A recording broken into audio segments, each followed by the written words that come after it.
I can still remember the first time I played SideQuest Studios' Rainbow Skies.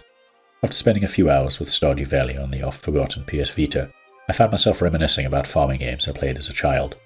I then ran afoul of Sony's anti-consumer digital refund rules when I picked up the Rainbow Moon and Rainbow Skies bundle on sale, only to realize what I was actually looking for were Nintendo's Harvest Moon games. Now for context, I sunk about a dozen hours into both, and I don't begrudge that time, but I found both games, built on much the same framework, do their damnedest to bury their enjoyable elements under a landslide of contrived busywork. Given it's been 5 years since Rainbow Skies launched, I was curious to see what might have changed in the Switch port. Sadly, while it looks great and runs well, it's still based on 2019's version 1.1 patch that added a few quality of life changes but did nothing to tweak the grind-heavy gameplay loop. If you've no familiarity with the IP, Rainbow Skies is an indie streamlined, turn-based tactical RPG that aims to capture the look and feel of classical tactical RPGs like Final Fantasy Tactics. It succeeds somewhat with its vibrant and cartoonish visuals, grid-based combat, and so good it's bad writing. Subjective, of course. There's no proper voice work outside of god-awful greetings, but the dialogue uses different fonts, exclamations, and exaggerated animations to convey the personalities of your party and the underdeveloped supporting cast. Damien, and you can rename the party if you want, plays the brash and willfully idiotic muscle on a coming-of-age arc, living on the floating world of Arca, high above a supposedly lethal planet, Luna. His monster taming exam, under the guidance of Mentor Lane, is cut short when he damages the monster enclosure, and while trying to restore it, a battle against the giant slime leaves the two falling towards the surface. Meanwhile, Ashley, a novice mage, is practicing monster binding spells on the perfectly inhabitable world below. As she's attempting her first successful binding, Damien and Lane crash down, and the three end up magically bound. With a smattering of short but charming CG cutscenes mixed in, the opening hours provide a story and tutorial-heavy prologue that sets the stage for an adventure that's more epic in theory than in practice. The party sets out to discover how to break the spell and get back home, but in typical RPG fashion, they find themselves caught between two competing empires on the cusp of war, the Imperials and the Celestials, and eventually end up exploring the world across 2 time periods. Now, while it's not going to win any awards, Rainbow Skies has a more interesting and prominent story than Rainbow Moon. There are frequent encounters with significant NPCs and more background lore, but just like its predecessor, you have no influence on the story beyond the ability to ignore side quests, so most of your time is just spent reading through dozens of dialogue bubbles as the game sticks to an isometric perspective. Aside from those aforementioned cutscenes, cinematic it is not. That said, the narrative does a decent enough job of stringing you between pleasantly brisk, turn-based battles with streamlined, easy-to-understand mechanics and upgrades. Rainbow Skies plays like a tactical RPG at 4 times the usual speed.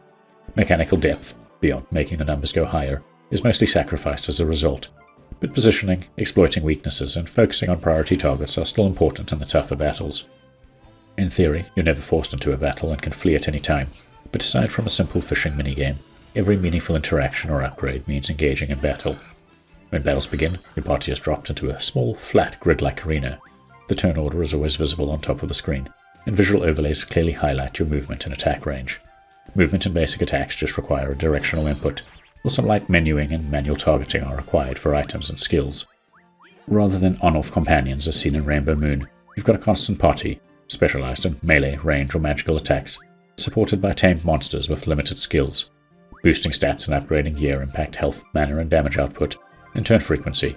Careful positioning can limit attack angles and exploit enemy AI, especially if you leave behind impassable loot bags. Using a weapon, armor, or skill slowly improves it, and skills all have unique attack geometry to consider. Although some boss battles can drag on as they spam you with successive attacks, most really last more than a few turns thanks to the small arenas. Although not as shameless as its predecessor, Rainbow Skies' biggest problem is still the use of arbitrary, time-wasting mechanics that drag out what could have been a compact adventure, with numerous endgame activities already. There are many to pick from, so I'll just list a few egregious examples. You have an inventory with a pathetic amount of space, unless you buy multiple bag upgrades for each inventory category that only improve capacity 1 slot at a time. There are only 4 attributes to level up, their maximum value dictated by your character level, but that involves collecting 3 shard types that are single-use consumables you have to split between your party.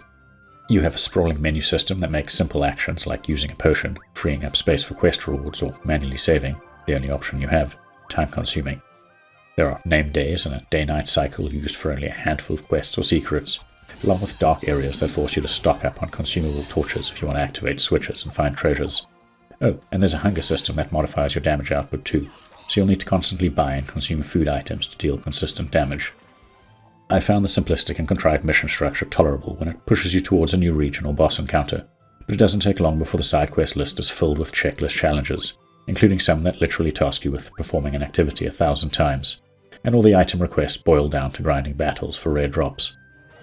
It makes so little sense given there's plenty of story-driven content anyway, and the moment Rainbow Skies gets repetitive, the easier it is to notice things like repeating tile sets, character models, and the limited soundtrack. The slow pace of leveling thanks to the pitiful XP most battles reward you, how little damage your excessively flashy and lavishly animated skills ultimately do, how few significant items you'll find in treasure chests, and how much backtracking you have to endure through needlessly labyrinthine maps before finally unlocking an airship.